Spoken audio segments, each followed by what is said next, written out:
Good afternoon, good evening, wherever you are. We are really, really pleased to have these wonderful speakers here today. And we have Dr. Jesse Bell. He's the Claire M. Hubbard Professor of Water, Climate, and Health in the Department of Environmental, Agricultural, and Occupational Health at the University of Nebraska Medical Center and the School of Natural Resources within the Institute of Agriculture and Natural Resources at the University of Nebraska-Lincoln.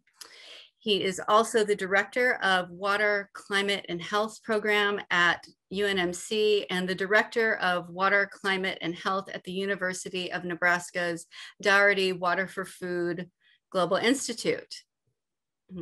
Dr. Professor Carlos Sanquetta graduated in forestry from the Federal University of Paraná, completed a master's degree in forest management at UFPR, and also attended a master's degree in forestry and ecology at Ehime University in Japan, also getting a PhD in ecology and management of forest resources by the United Graduate School of Agricultural Sciences in Japan, with a postdoctoral from the Japan Society for the Promotion of Science, Japan, on ecosystem management, and a postdoc on forest management and climate change in the University of Lisbon, Portugal, by the ES Program for Senior Overseas Internship of CAPES.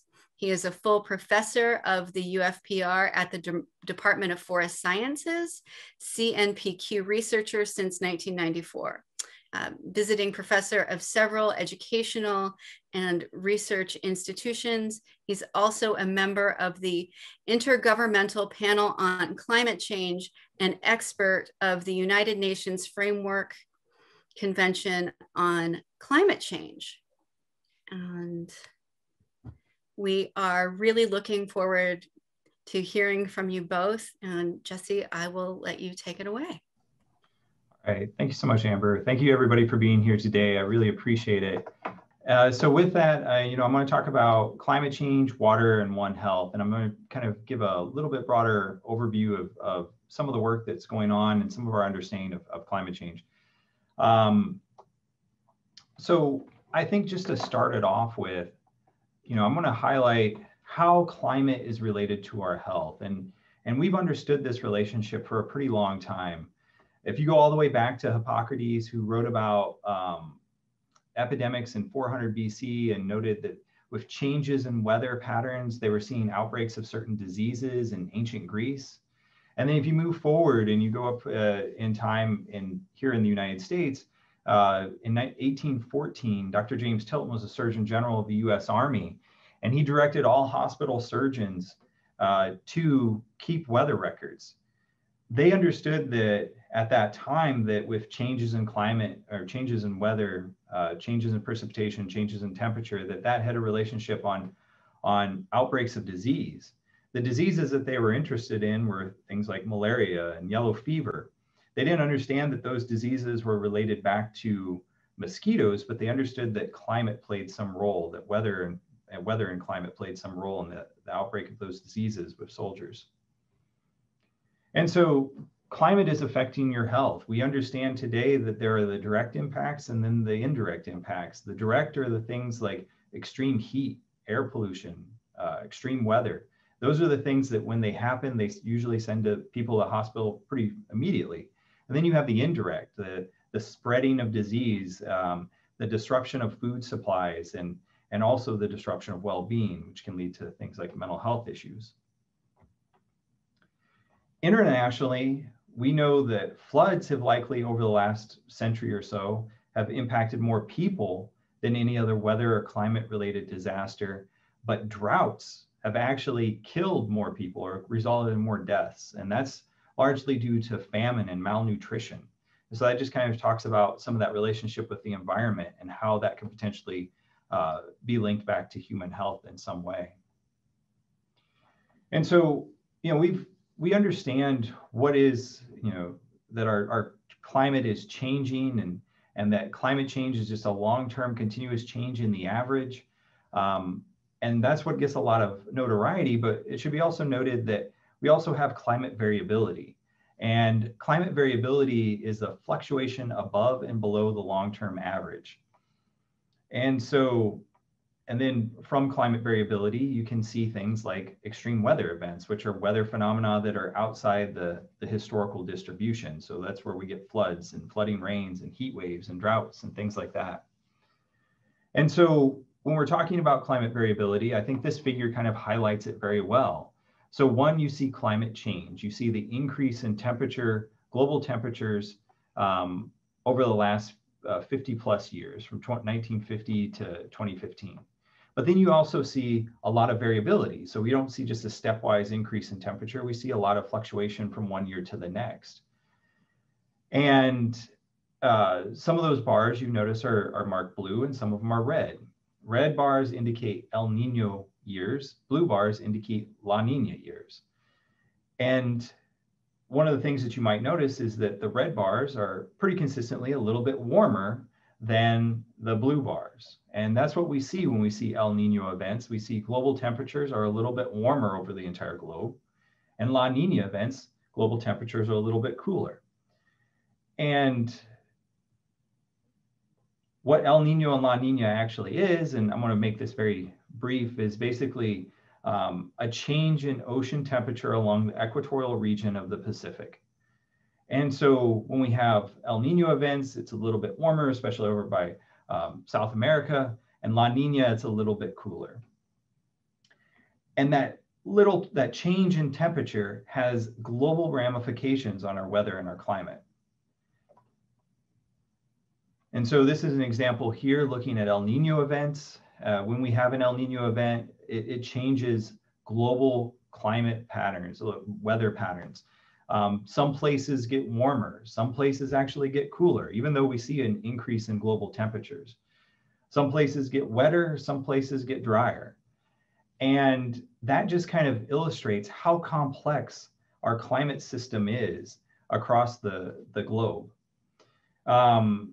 You know, there's a lot of other factors that interplay on our global climate system. You know, it's not just El Nino and La Nina, there's other ocean circulation patterns, there's other atmospheric circulation, land atmosphere interactions. All of these things impact our climate to some extent. And that's why we get climate variability, and we don't just get a stepwise increase in temperature every year, and there's so many other fluctuations that take place. And so why are we so interested in El Nino? Well, when El Nino changes the global weather and climate patterns around the Earth, that has impacts on human health in a variety of different ways. And so this is an example of the ways that different disease outbreaks can potentially manifest because of El Nino conditions. And so this was looking at hotspots of potential disease outbreaks in 2014 and 2015 with the El Nino event that occurred during that year. And as you can see, all across the globe, we saw potential outbreaks of various diseases, everything from in Brazil, chikungunya, dengue, and respiratory illness, to in Africa, cholera, malaria, and Rift Valley fever, to even up here in the United States with the threats with hantavirus and plague. And so that just kind of highlights to some extent how, one, complex our Earth system is, and two, how the changes in our climate could potentially alter outbreaks of diseases. And now three, we're trying to figure out what has actually happened. How has our climate changed? So first off, we know that carbon dioxide levels today are the highest that they've been over the last 800,000 years. And so right now we're sitting somewhere between around 415 parts per million of carbon dioxide in the atmosphere. When we first started taking instrument measurements of carbon dioxide, they were around 320 parts per million. And if you look back over the history of Earth, over the 800,000 years, carbon dioxide concentration in the atmosphere hardly ever reached above 300 parts per million. We also know that our Earth's temperature has been warming. we've been seeing increases in temperature across the globe, both as far as land and ocean temperatures. And so this is just an example of the changes in temperature that we've seen over the last 140 years.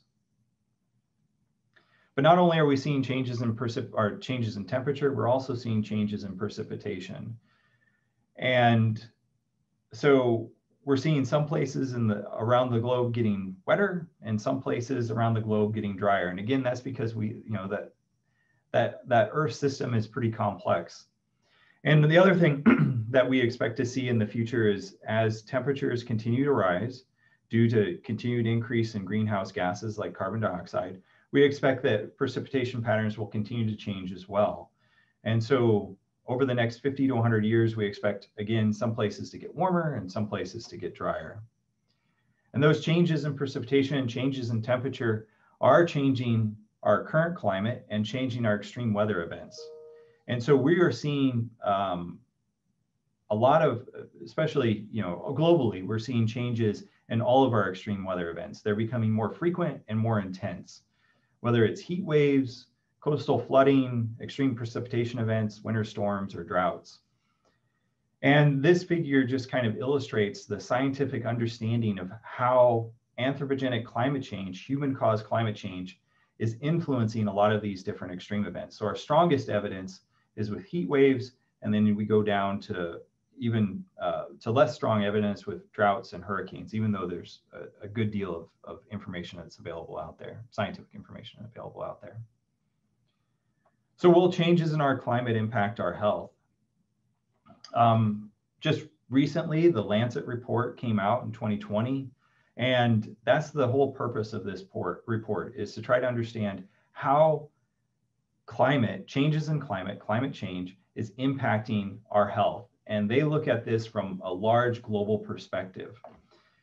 And here are a few key findings that came out of that report. One, they said no country, whether rich or poor, is immune to the health impacts associated with climate change.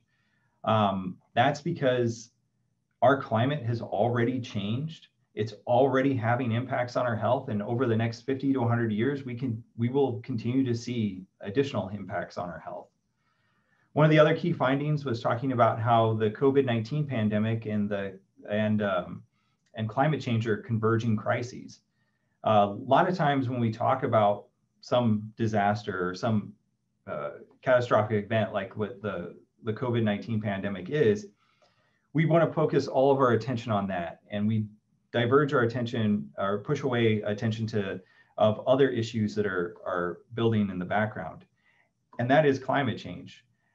And so we need to look at these things simultaneously because climate change is still occurring and it's still having impacts today. And then also on top of it, one of the other things that came out of Lancet report is as we're recovering and as we're rebuilding from COVID-19, we have opportunities to also respond to climate change. One, through improving our healthcare and public health systems, creating a more sustainable economy, and protecting our environment as well. And this isn't the first time that anybody has looked at the impacts of climate change on human health. In the United States, I was a part of a report that came out in 2016, and there's been numerous other reports, whether it's the IPCC or the National Climate Assessment here in the United States. And all of them have looked at the impacts on human health. And from the report that we did in 2016, these were a couple of the key findings. Climate change is a significant threat to the health of the American people and internationally as well. And every American is vulnerable to the health impacts associated with climate change, and same internationally as well. Why is that? Well, that's because, as I was saying, our climate system is changing, and we expect to continue to see changes in our climate system. More extreme weather events, rise in temperature, changes in CO2, rising sea level, all of those things are impacting our environment in some way, which then can lead to human health outcomes. And so, one example, or a couple examples I wanted to pull out from this is changes in vector ecology, which then can lead to outbreaks of certain diseases, or changes in water quality, which then can lead to potential decrease in water quality, which can potentially lead to human health outcomes as well. And so, as we're addressing climate change and as we're trying to understand how we go from a climate event changes in our climate system to human health outcomes, we need to make sure that we focus in on those social and behavioral contexts and also the environmental and institutional contexts. That's how we determine the impacts of when our climate changes and what that means in terms of human health outcomes. Social and behavioral context, that's where we're talking about what the individuals in the community, what do they look like? Who are they? Age, gender, race, ethnicity, poverty, housing, infrastructural issues, education, discrimination, access to care, pre-existing health conditions, and then environmental institutional context. That's where we're talking about land use change. What is the environment? What's the area around the populations? What does that look like? Because again, that's how we determine potential human health impacts. And so even though we said that all populations are vulnerable, certain populations, especially here in the United States, are more at risk. That's typically here in the US, communities of color, older adults, low-income communities, and children. And the reasons for that is because of pre-existing health conditions, lack of access to care, discrimination, and a lot of those other social and behavioral contexts that I was talking about just a second ago. So the impacts of climate change are now. We're already seeing the impacts.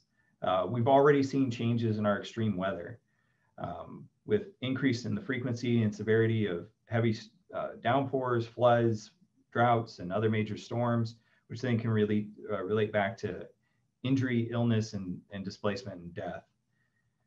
And here in the United States, this is a perfect example that these costs are both in the context of human health, but also in the context of economic impact as well. And so these are billion-dollar disasters that are monitored by NOAA, by the National Oceanic and Atmospheric Administration in the United States.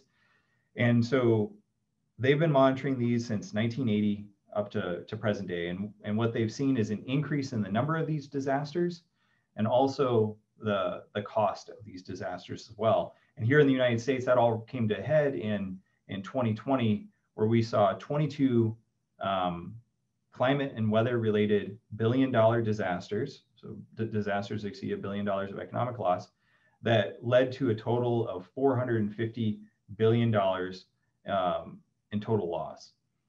And so, as we were talking about, when we're addressing things like COVID-19, we can't just push climate and climate change off into the corner, because it still comes at you, as what we saw in 2020 in the United States.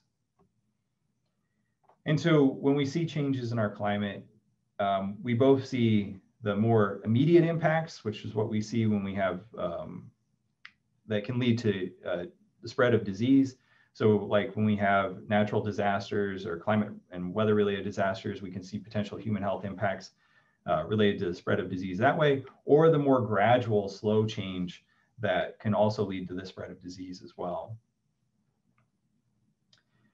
And then when we're talking about this in the context of One Health, that's where this really comes in. That change in the environment, the change in the climate, that doesn't just impact humans. It also, like the example that's here with West Nile virus, it changes the host, the natural host, so birds. It changes their behavior and their environment. It also changes the environment for mosquitoes, and it changes the environment for us. And so all of these things together can lead to the spread of that disease, and it can impact different points within the disease transmission as well. And so, like I was saying, we have that gradual change, and this is an example of that with Lyme disease in the United States. Lyme disease is a tick-borne illness that is spread due to the emergence of ticks every year. What we've been seeing and what we will potentially continue to see in the future is, as temperatures rise, ticks come out earlier, which means there's a longer time for them to potentially spread or attach and potentially spread Lyme disease. And so that's what this is basically showing here. And then this figure is just showing that complexity of tick life cycle in the natural environment, and how seasonality, different hosts, all of these things impact the the emergence of ticks, but also the spread of potential pathogens that those ticks may have. And so here in the United States, we've already seen a spread of Lyme disease. Each one of these blue dots represents an individual case of Lyme disease in the US in 1996, and this is in 2016. And as you can see, we've seen a pretty dramatic increase in the spread of Lyme disease. And there's a number of reasons for that. Partially, it's been due to changes in our climate system, at least it's based off some of the work that's been out there. And then again, going back to there's more abrupt events that could potentially lead to changes in the environment, which can lead to the spread of disease. We look back at the Zika virus outbreak that happened in 2016. That particular outbreak, which took place, a big part of it took place in Brazil and started in Brazil. There's been a number of studies that have looked at the drought conditions that led up before that outbreak, and have actually been able to show that the drought conditions led to prime conditions for the spread of that virus and prime conditions for the mosquito to exist as well. And when we have those abrupt events like drought, there's a variety of different ways that it can impact human health. It's not just a spread of disease, but it impacts and changes the environment around us in a variety of different ways, whether that can be drier conditions that can lead to dust storms or wildfires, or reduction in water quality and quantity, to changes in vector habitat like we talked about with mosquitoes, to loss of agriculture. And all of those things can lead to human health outcomes in a variety of different ways. And that's a big area of what I focus and try to research. And then we also have, like I was saying, the spreading of disease, especially in the context of food and water. As the climate continues to change, we see warmer temperatures, heavier downpours, rising sea levels, more floods, changes in humidity and extreme weather events. That can lead to outbreaks of gastrointestinal illnesses, and even toxins within swimming areas, and potential impacts on drinking water. And there's a number of populations that are potentially susceptible to those outbreaks and those changes. So why should healthcare and public health care about climate change? Well, one, whether it's the Lancet report or the reports that come out of the IPCC or the National Climate Assessment in the United States, they've all shown that climate and changes in climate have a direct impact on our health.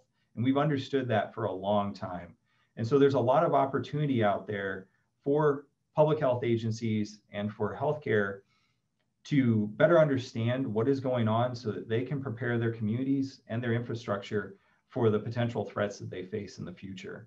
And this is through educating the public to better understanding how climate is impacting their health, to enhancing the monitoring of some of these issues that we're starting to see, and then research to better understand new emerging threats, and then contributing to the public dialogue as well, so that when we're talking about climate change, that focus on human health is more at the forefront and not kind of off to the side, which sometimes it has been in recent years, although it's been gaining attention. And so what are we doing at the University of Nebraska around this? We've recently created the Water, Climate, and Health program, and we also are expanding DWFI efforts to water, climate, and health as well. This has been through a generous donation by the Claire M. Hubbard Foundation. And what our goal is to build interdisciplinary collaborations across the University of Nebraska system to address public health challenges related to water and climate. And this is through research, education, policy, and training. And so we're still new in this effort. This program's only been around for about 6 to 7 months now, but we're definitely trying to make some good headway to try to help tackle some of these issues and be a conduit to really start working on climate change and the impacts that it has on human health. And so just some closing thoughts. Climate change is a significant threat to our health. All people are vulnerable, but some are more at risk than others. Climate changes in climate alter human health, animal health, and the health of the environment as well. And then there's a lot of interdisciplinary work that is needed in order to address this very complex issue.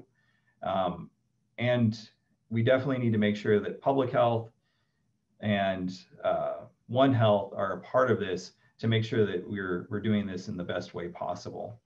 And so with that, I just want to say thank you very much. And I look forward to your questions in a little bit. Appreciate it. Thank you very much, Dr. Bell. I would like to give the floor to Professor Sanquetta. Well, good evening, everyone. First, I'd like to thank my colleague and friend, Paulo de Tarso, and the University of Nebraska, especially this brilliant Water for Food Authority Global Institute for the invitation to participate in this event. Today, I'll talk about climate change and forests in Brazil. So I'll share my presentation here.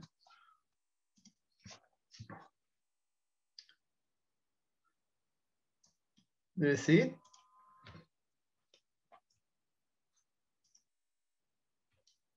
Okay. Okay. I think Amber has already provided some description of my professional profile, so I skip this.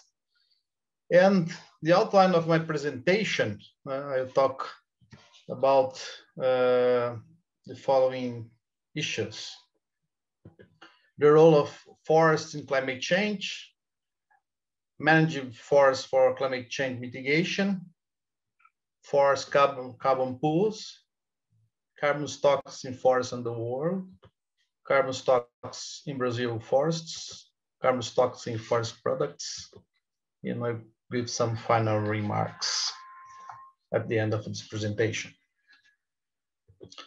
So let's start with the role of forests in climate change. Forests play an important role in climate change, and this role is played in different ways with different effects. We analyze some situations here. While people in general think that forests always have a positive side to climate change, they can actually act positively and negatively. Forests can act positively in relation to climate change by performing photosynthesis, removing carbon, actually carbon dioxide, from the atmosphere and transferring this greenhouse gas to the biosphere. So that's the biomass of plants and to the soil. However, deforestation with consequent decomposition of biomass and burning, as well as soil turning, can reveal a negative role, since greenhouse gases, mainly carbon dioxide, but also methane and nitrous oxide, can be emitted to the atmosphere.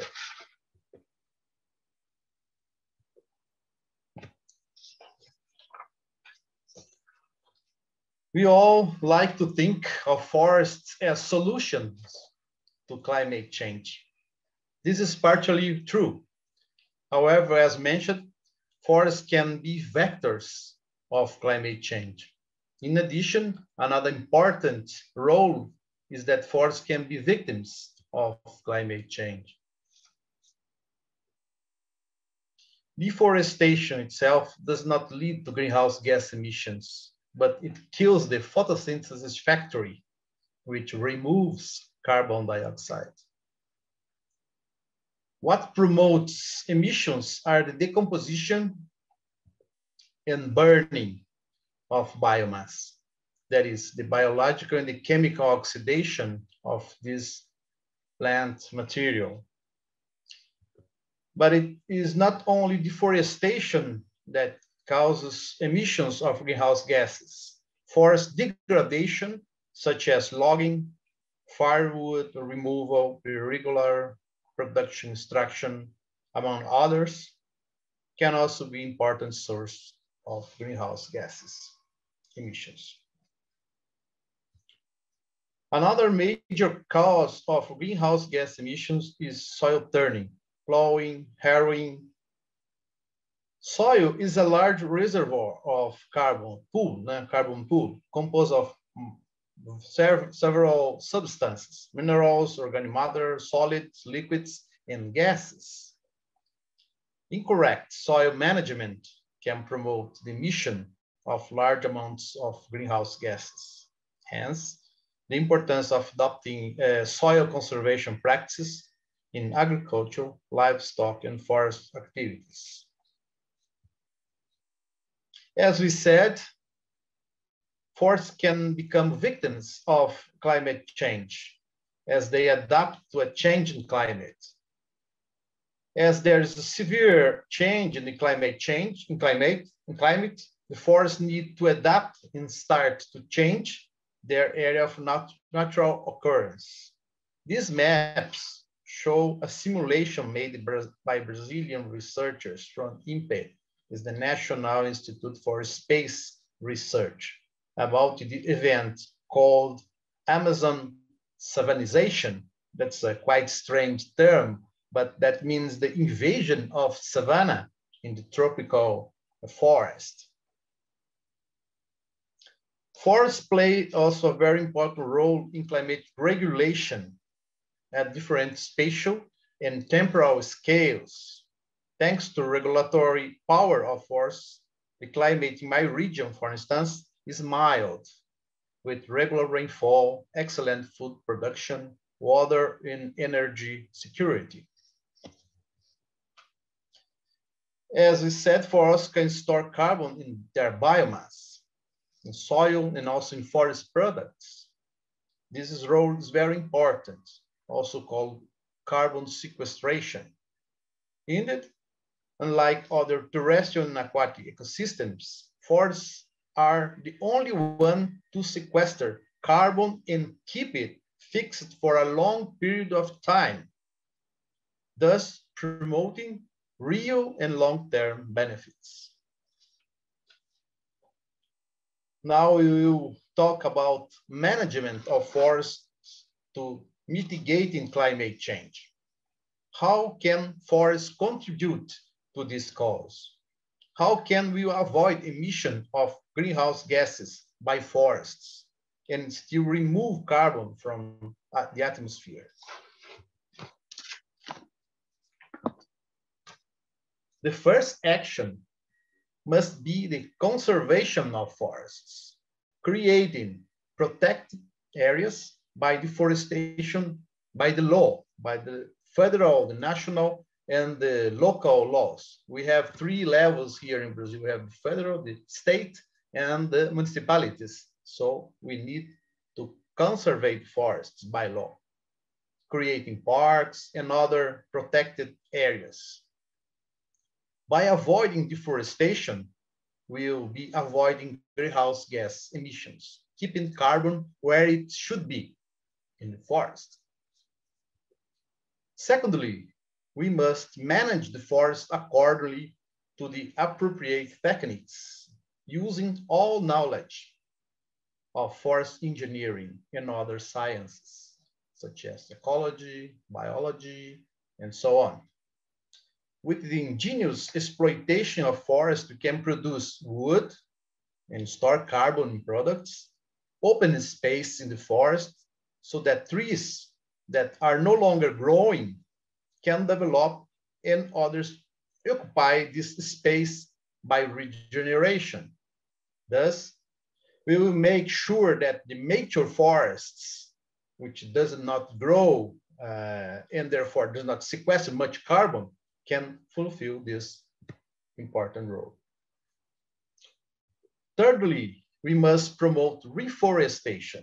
We must plant trees in areas that have been deforested and degraded. we can plant species of ecological and economical interest, combining both. This way, we will be promoting carbon sequestration and also bringing environmental and socio-economic benefits to the local community and to the society in general.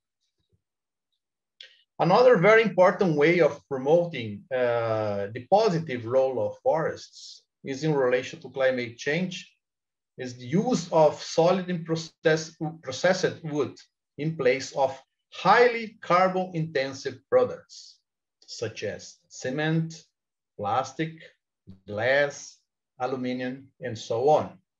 The wood is a natural and renewable product that stores carbon. It is smarter to use wood as long as it is produced sustainably than these other raw materials, as I mentioned before. We must therefore encourage the use of wood and support forest certification schemes. I always buy, as a professor in teaching forest certification here, I always buy pencils, books, notes, and so on, made from certified wood. Finally, we can mention the use of wood as bioenergy. Using wood,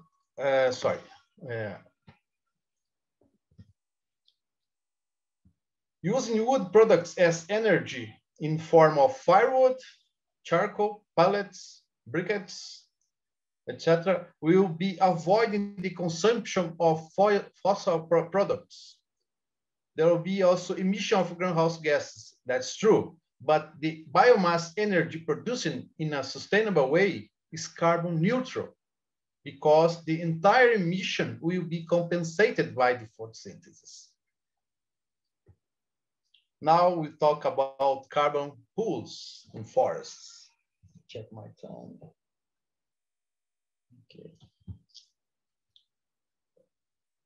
So according to IPCC, we have 6 carbon pools to be considered in these calculations, and in forest and forest products.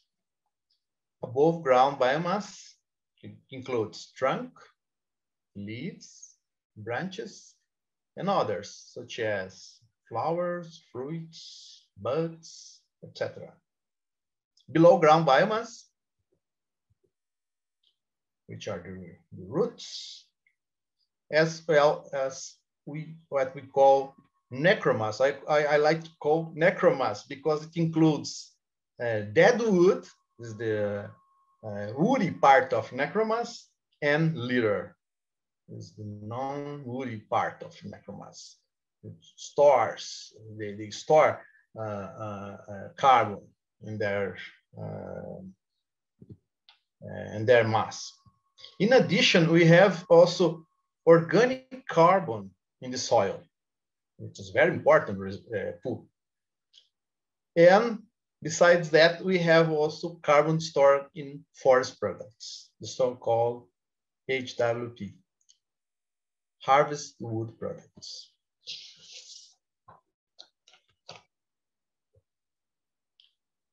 How much carbon is stored in the world forests? We'll deal with this issue now.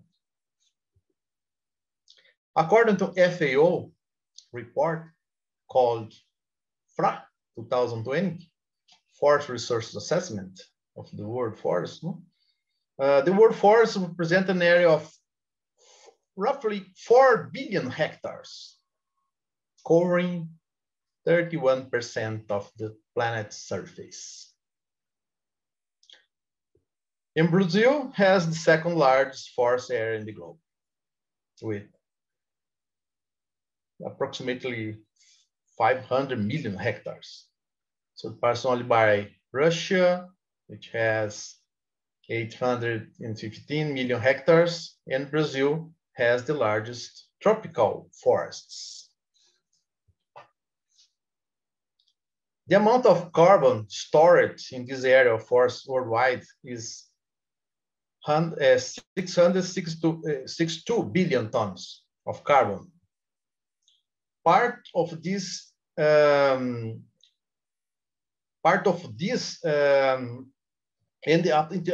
the atmosphere due to loss of forest in the last years, the last decades. For instance, during the last 30 years, we have a reduction from 668 to 662 gigatons of carbon in the world. As a result, the current average carbon in forests is of 163 tons per hectare. It's the average. And 44% of that carbon is stored in biomass, including above ground and below ground, and 45% in soil, and the rest, 10% in necromass. So it's very important, the role of soil in this context. Forests are all these conjunct of components of foods, so including biomass, soil, and necromass. Here we show an analysis of carbon stocks in 5 major countries: Brazil, China, Russia, US, and Canada. These 5 countries have 55% of the world forests in area, and 59% of the stored carbon. Therefore, they are crucial to the context of climate change. Brazil in particular holds 12% of the area, and also 12% of the stored carbon, while United States 8 and 11% respectively. So these countries are, I call here big 5, are very important in terms of forests in the world, and also for climate change role. You can see these numbers, these figures. Okay, let's take a closer look at carbon stocks in Brazilian forests. On this map, we can see the 6 Brazilian biomes in their areas. It is noted that the Amazon has an area equivalent to 70% of the country forests, which is why it's so important. So the biome called Amazonia represents 70% of the whole forests in Brazil. And then Cerrado, it's savanna, and others in less extent. Here you can see some pictures of these biomes. I don't know whether you are familiar with these biomes. It's the Amazon, the traditional or typical humid rainforest, tropical forest, like this. And Cerrado is the savanna, it's open forest, lower in height and in density. The dry forests, this is Atlantic forest, sorry, Atlantic forest. It's tropical and subtropical humid forest along the coast, mainly along the coast, is distributed, it's scattered along the coast. And we are here in Curitiba, we are in this biome. And then CAATINGA is the dry forest. And then Pantanal is a kind of wetland, natural wetland. And then Pampa is a grass field. So we have these 6 biomes which are representing the main vegetation types in my country. Okay. According to FAO data specific for Brazil, in 30 years, from 1990 to 2020, so we have very fresh data here, there was a loss of forests in Brazil from 599 million hectares to 497. You can see here the numbers, figures. So we have decreasing the forest area in Brazil in a very expressive way, in a very high amount of forest, a high amount of forest were logged over recently in these decades. Other land with trees has also lost coverage, other forest land. As a result of this, the total area with forest cover decreased from 636 roughly to 535 million hectares. So we have a loss of forests, very important in our country. In these 30 decades, 3 decades, 30 years. Okay, consequently, there was a reduction in carbon stocks from 888 billion tons, 88 billion tons of carbon to 76 billion tons, as you can see in this table. And 55% of the stored carbon in Brazilian forests is in the above ground biomass, which is a bit different from the rest of the world.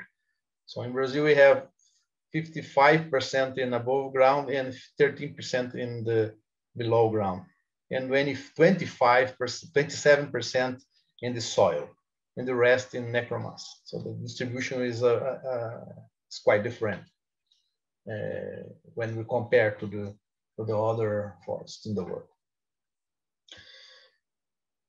So we still have 12% of the forests in Brazil and 12% of the stored carbon.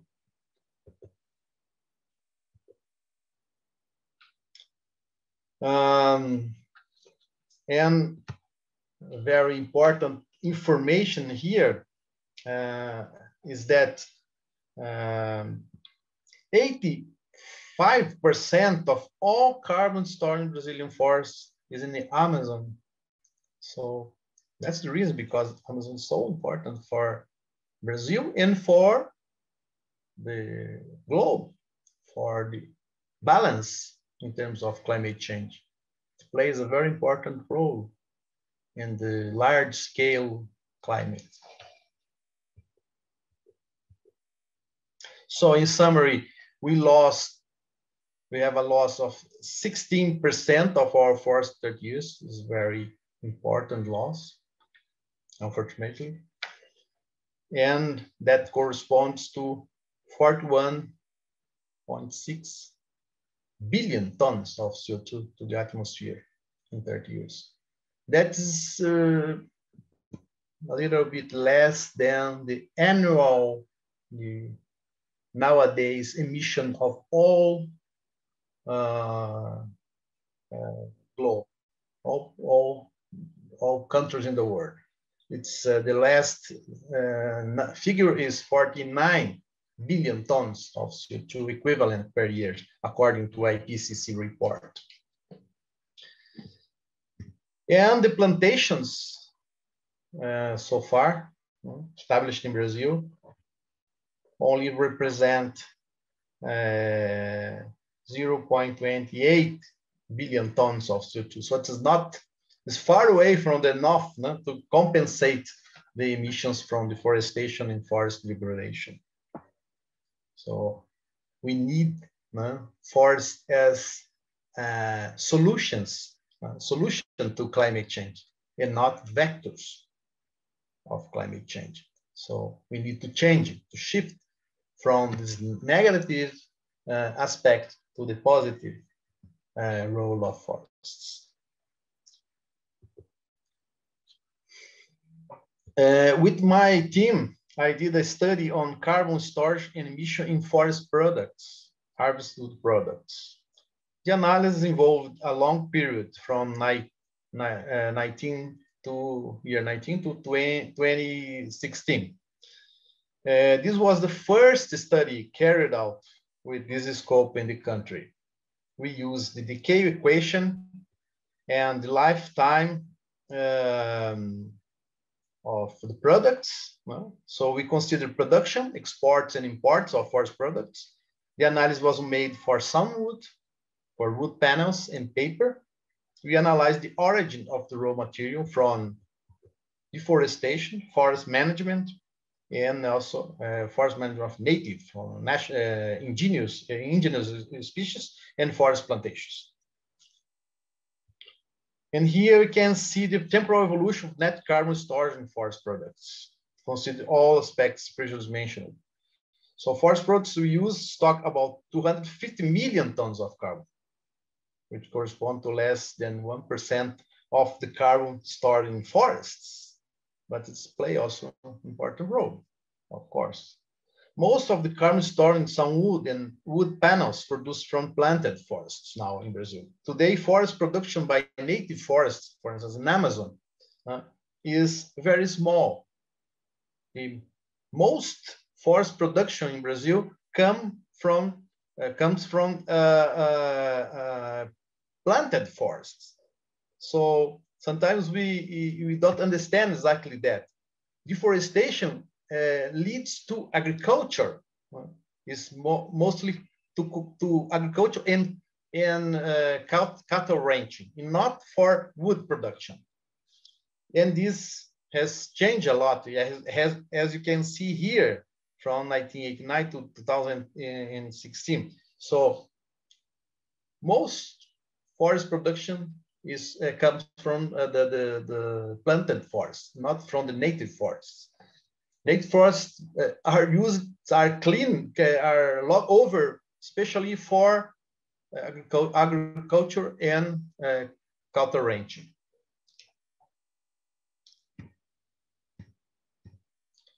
So I give some final remarks. Forests stock carbon biomass, necromass, soil, and forest products. 5 countries have 59% of the stored carbon in the forest of the world. Brazil has 12% of carbon stored in forests of the world. And the largest part of carbon stock in Brazil is in Amazon, and biomass and soil, particularly in these two pools. Forests, by stocking carbon, present a solution for tackling climate change. But we still have to think how to shift from the negative role of forests in climate change and moving to positive role of forests for this purpose. My team has dedicated this issue of forests and climate change and these issues both in the world, in Brazil in particularly. Here we have some publications we have produced, we have written, such as books, articles, books mostly in Portuguese, several articles in English, and so on. We have also focused on the importance of training, give environmental education to the students and also to ordinary people, to the companies, to the ordinary people in general. It's very important. And I think the role of the university is especially in education and training, as well as in research and what we call extension, is the relation with the companies, the other sectors of the society. So we have provided training for the other people outside of the universities. It's very important. This is a photo of our Biofix Research Center in Curitiba on the Botanical Garden campus. And thank you for listening. Thank you very much, Professor Sanquetta, and thank you, Professor Jesse Bell. Today we are in the 4th day of our webinar series. we start with One Health doctrine. We talked about One Health and animal health. We talk about water contamination. And today we have the opportunity to hear a little bit about climate change and health, and now climate change and forests. And why? Ending with climate change and forests. It's provocative. It's something provocative because there is a huge relation between One Health, water, and forest. And we don't have a lot of work about that. And so we need to develop a lot of work. We need to have a lot of knowledge about forest, climate change, and health. And so now I will give the word to Professor Marcelo Molento that will conduct our roundtable. Congratulations for the speakers and Dr. Sanquetta and Dr. Jesse Bell. It's a real pleasure for me to host the Q&A period.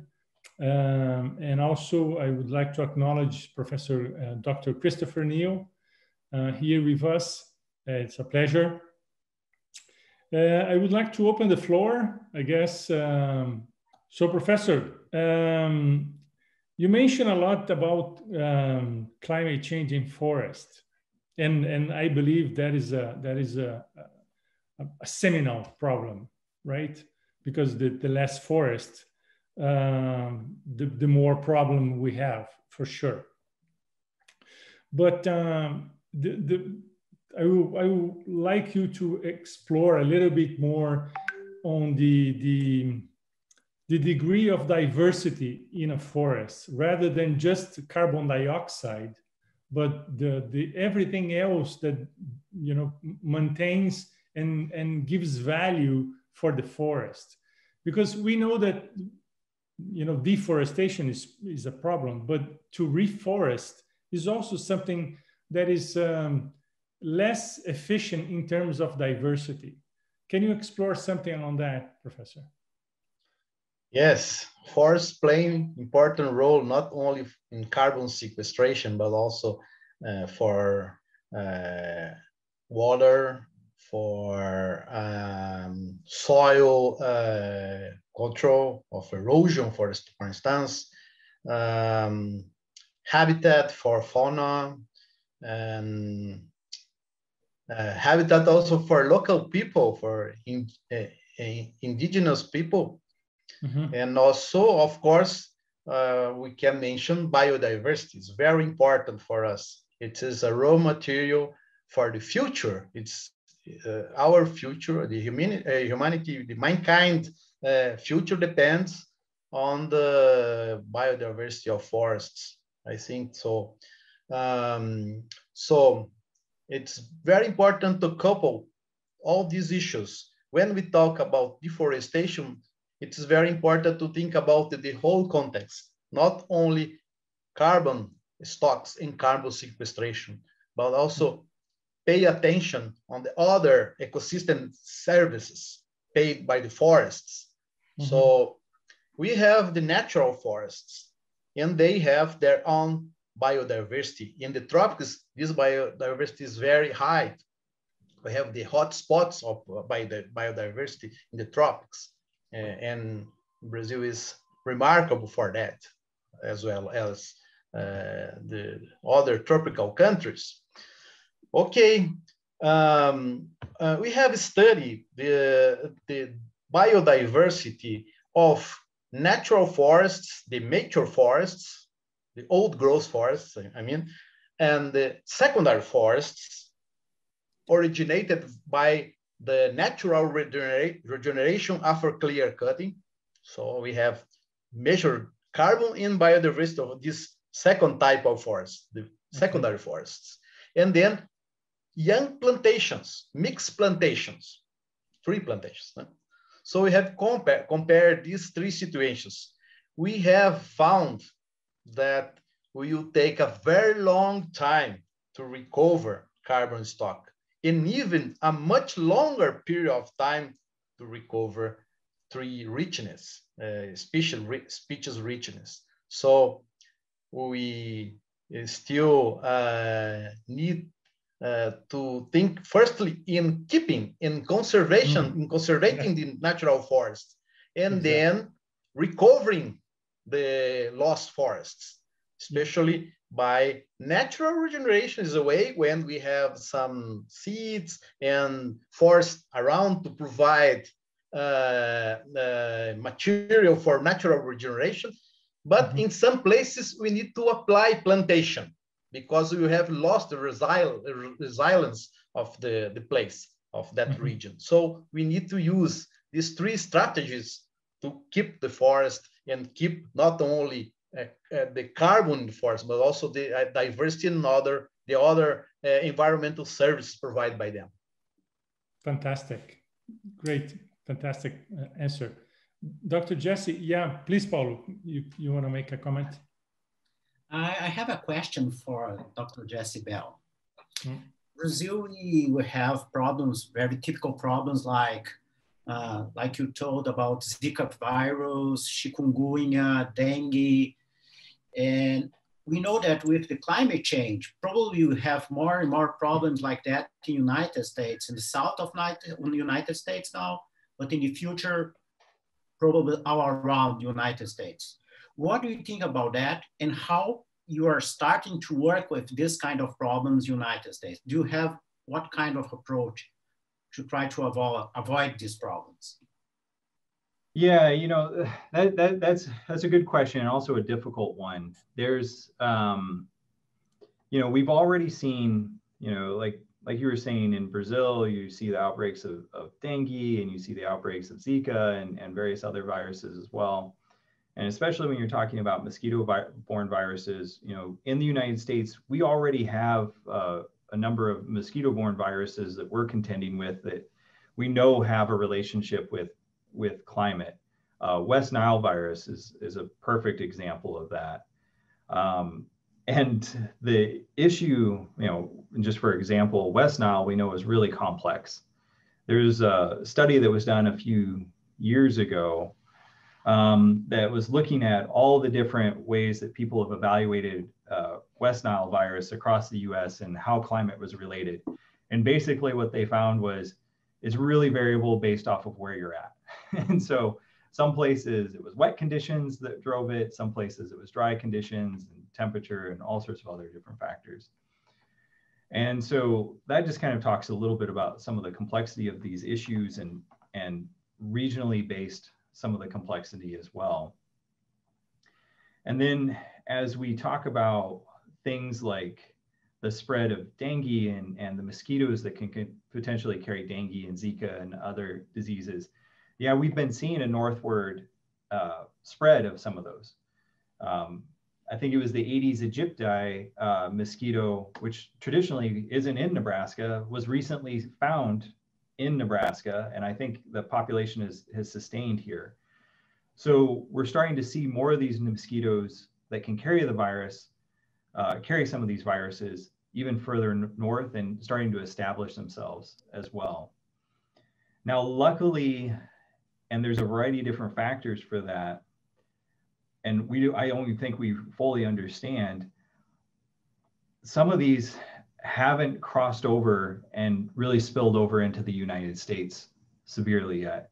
I believe dengue is one of those examples where when you look at the border of Mexico and the United States, you find established cases of dengue right at the border and Mexico side, and then the United States side, we just haven't seen those established cases yet.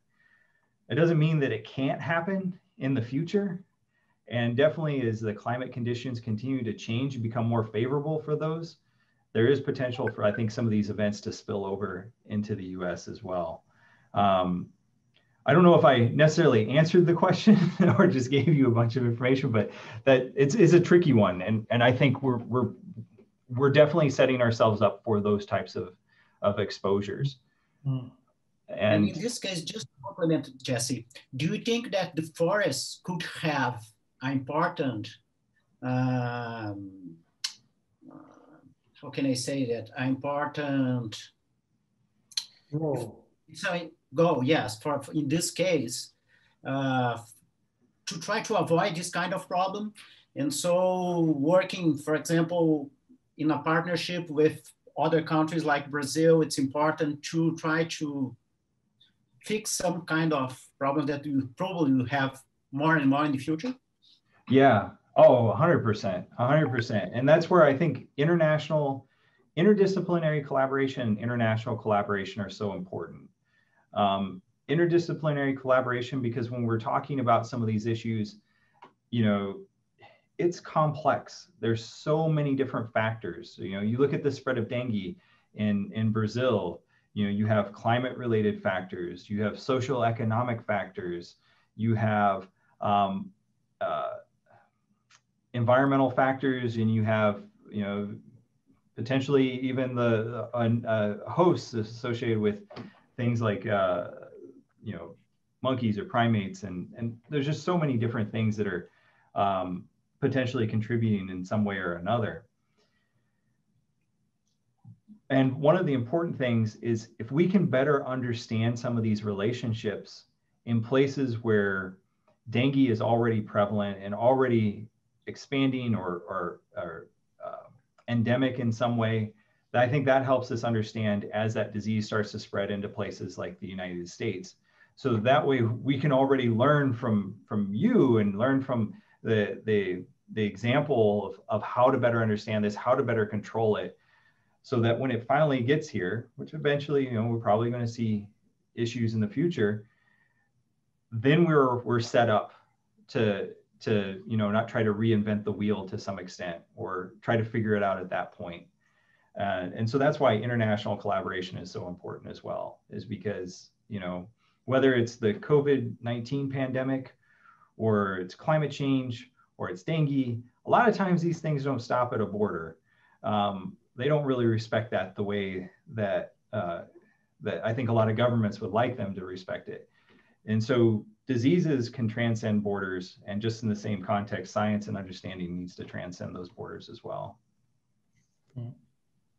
Yeah, fantastic. I would add malaria and also leishmania. You know, those were diseases that were hidden in the forest. They had nothing to do with the cities.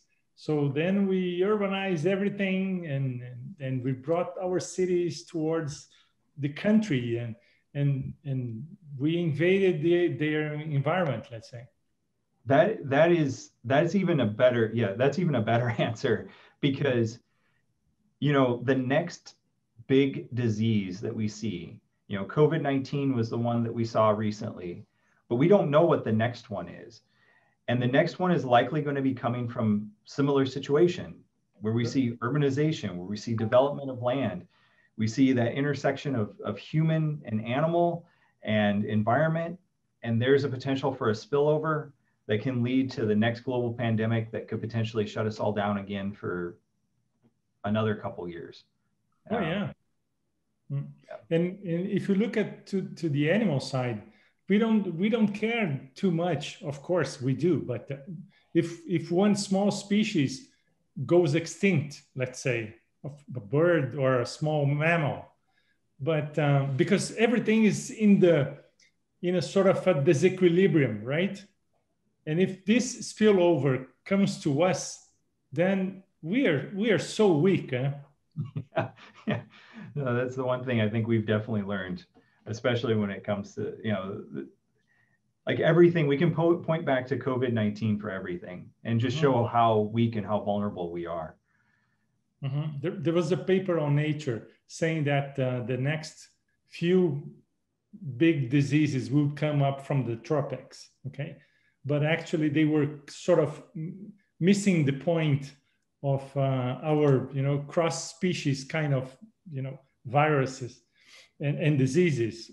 So it is quite important to discuss about it, that's for sure. Dr. Sanquetta, in Brazil and in a few countries in Africa and in Asia, we have a strong word from the politics side, okay, from the political side. And we have seen in the last 20 years in Brazil an incentive, let's say, to be the producer of food, of the for the world. And this has made some difficulties to protect our forests. My grandfather was the first person that made a forestry code in Brazil, this back in 1901. And from then on, we are sort of destroying big time.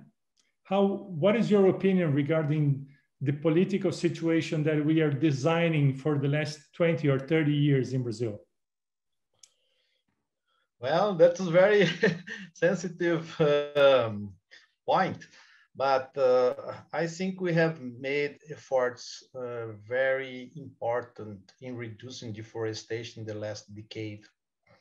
We could reduce deforestation rates in a very expressive way, in a very significant way.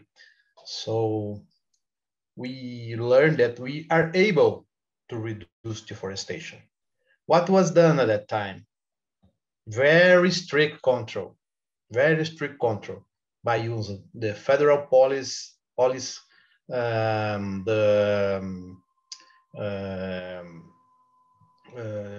the control system from the government.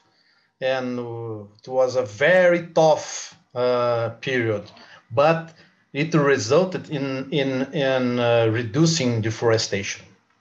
So I think control is very important, the strict control of deforestation. I think Paulo can provide more information on that, but can give a more accurate opinion on that. But I think control is very important. And also monitoring is very important, using the technology. Now we have available these gel technologies, so we must use that. But I have noticed, as you all know, that we have increased again the rates of deforestation in Brazil. So it depends very much on the policy from the government. So we must move from this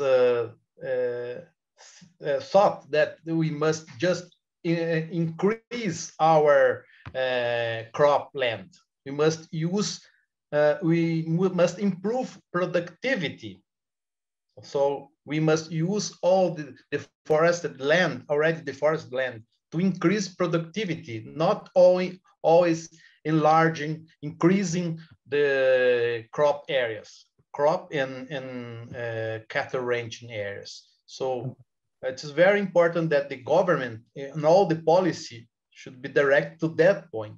I think it's very important to shift from this stimulus, this encouragement to increase the plantation area. Instead of that, we must increase productivity, giving or providing support to the producers, to the farmers, to increase productivity instead of enlarging the plantation areas, the crop areas.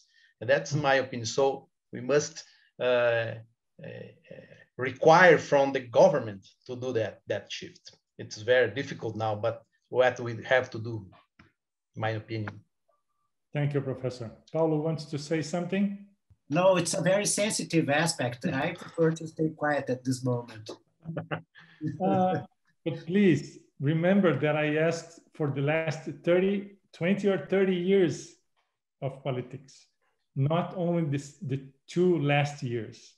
So my question wasn't a political question. My question was a historical question, okay?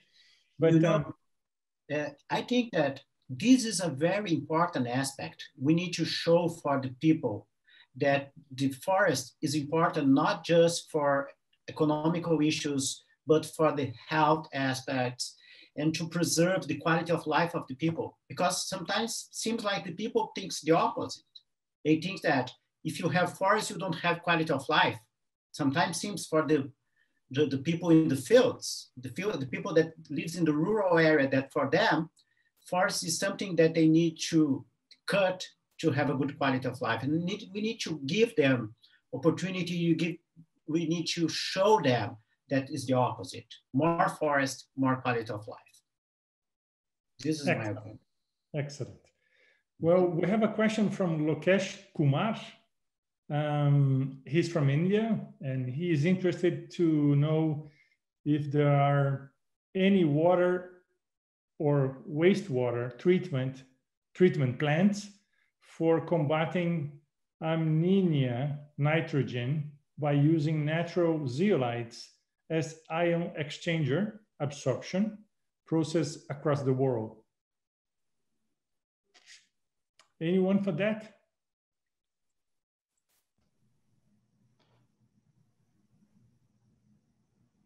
Maybe Christopher, do you know something about that? No, sorry, it's I can't help with that question. Okay, thank you. Lukesh, I'm pretty sure there are tons of technologies going around for treatment of water treatment and using fungi, using electrons, using different ways of technology. We could speculate here, but I think your question is very specific, and we are not able to answer that. But thank you so much for the question. Another one of the main causes of deforestation is to produce meat. How would you see the vegetarianism as an option to protect the forest? To myself? To me? Okay. I see vegetarianism very well. I think that we must reduce meat consumption, beef, especially beef. I have joined or participating of the COPs. In all COPs, there are some vegetarians there providing food, free food, to stimulate, to encourage people to taste that different food. So we must shift from this, especially in Brazil, in other Latin American countries like Argentina, Uruguay, we have a lot of meat consumption. We must shift, we must change. It's not good for health. It's not very good for the environment. And we need to reduce a lot of our meat consumption. And it affects very strongly the environment in Amazon, in Brazil in general. So I see very well, in a very good way, the vegetarianism. I myself, I'm not vegetarian, but I do like to be. So I'm trying to reduce my meat consumption. I expect someday to cut all meat in my life, my consumption. So I see a very good way of life, shifting from the traditional meat consumption here is very high to lower or even without any meat. Fantastic. Thank you. Thank you for your opinion, and thank you for the question. I know that it's anonymous, but I guess it's just a matter of making yourself comfortable. I'm flexitarian. I ingest very little meat in my diet, and I guess that's a very important point that you raised, Dr. Sanquetta. Professor Jesse, you want to make a note? Yeah, it's the same thing. I've changed my diet considerably over the last few years, and partially it's for health benefits and reducing my meat consumption and dairy consumption. Right now, I hardly eat any, but then also because of the environmental impacts as well. And one of the things that has come up before is people are asking me, they've asked me questions. They're like, well, how do we change that? How do we make it more sustainable? How do we potentially change the market in some way? And I always say, the easiest way is changing your own behavior and changing your own you know, the way that you kind of pursue life to some extent. And so, you know, if you're worried about meat consumption and you're worried about some of these potential harmful impacts that it has on human health and also your own potential health, you know, the first place to start is changing your diet, as Carlos is saying, and as you were saying, and then that really kind of helps spur the potential change in the economy, which then can be a potential good benefit for the environment as well. Yeah, and I mean, I'm gonna go just throw some two topics it's coming really hot these days. One, of course, is veganism, and the other one is the cell-based meat. So things will change in a very fast way, I think, because we have already very nice products, and the first products that will come from cell-based meat will change the perspective, sorry, for the future. And once, you know, Europe and North America, let's say Canada and US, make that big shift, that will be a technology change, and we will see less and less animals being produced and less diseases circulating, less zoonotic diseases circulating, and that will make a really immense impact on our health, of course. And of course, we are talking about animal rights and welfare, which are, you know, everything is related with global health, which is also something that we have to discuss, not, you know, in the perspective of climate change, of course. So we are coming to the end. Dr. Antonio Araújo has acknowledged the good answers. I think we have to move forward to vegetarianism or close to it. I leave the floor open for opinions, and as it is our last day, our last evening, please feel free to you know, have 1 or 2 minutes to expose and talk something regarding our conference. Okay, I need to say thank you, Professor Marcelo Molento. Thank you, Jessie Bell, Professor Carlos Sanquetta, for this amazing day. Unfortunately, our last day this time, because we hope that we have more time to discuss these kind of things. But I need to express my gratitude to Luciana, Francis, and Amber for their amazing work during this time, during this, our 4th days of webinars. And I need to say thank you for the Water for Food Institute for this amazing partnership with Federal University of Paraná. And I hope that we can continue working together for a better world with a healthy world. And now, Christopher, you have the microphone for the final words. I thought of picking up the guitar and playing a little to liven things, you know, to soften things. No, just joking. Just wanted to say thank you all. Today's speakers, you know, Jesse and Carlos and Marcelo moderating, and also the speakers from the 3 other sessions that we had, right? The pre and post carnival sessions, right? We had a carnival in the middle, if you are paying attention to the calendar. But thank you all speakers, and special thanks, you know, to Paulo and Luciana, Liz Van Warmer, that helped organize the speakers and put the webinars together. Thank you very much.